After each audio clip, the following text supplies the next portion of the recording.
I thought it was just a forgotten phone.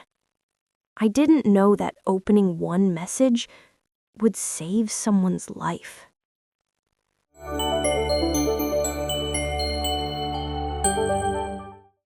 It was a normal Wednesday at work, the kind of day where everything feels gray and slow.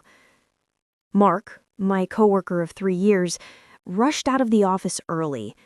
He looked pale, stressed, not like himself at all. He left his phone on my desk by mistake. I picked it up to take it to him, but then it buzzed. One new message. The sender's name was saved as Dr. H, and in the preview, I saw only one sentence. Your test results came back. Call me immediately. My stomach dropped. It wasn't my message. It wasn't my business.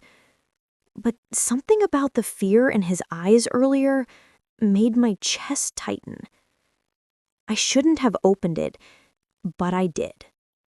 And that choice changed everything. The full message said, Mark, I'm sorry. The symptoms match what we feared. Please don't delay treatment again. You don't have much time if this continues.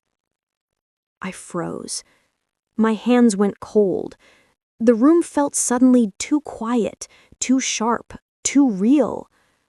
Mark, the person who always helped everyone, who made jokes even on bad days, who brought extra coffee for the whole team, was hiding something life-changing, and he was dealing with it completely alone.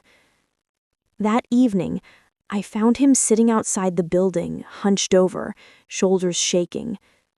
I sat beside him slowly.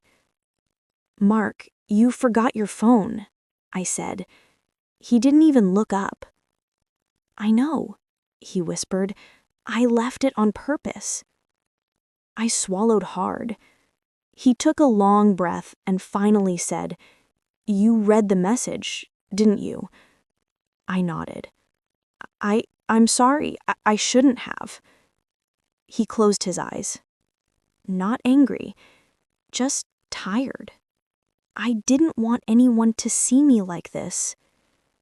He finally told me everything.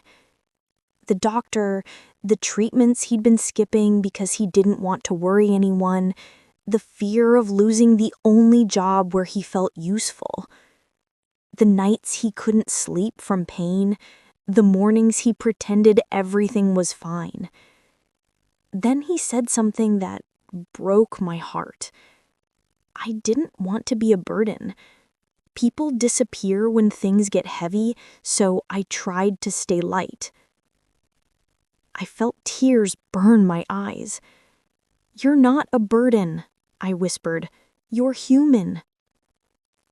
From that day on, I drove him to appointments, sat with him during treatments, listened to him talk about his fear, his future, his loneliness. And slowly, Mark changed.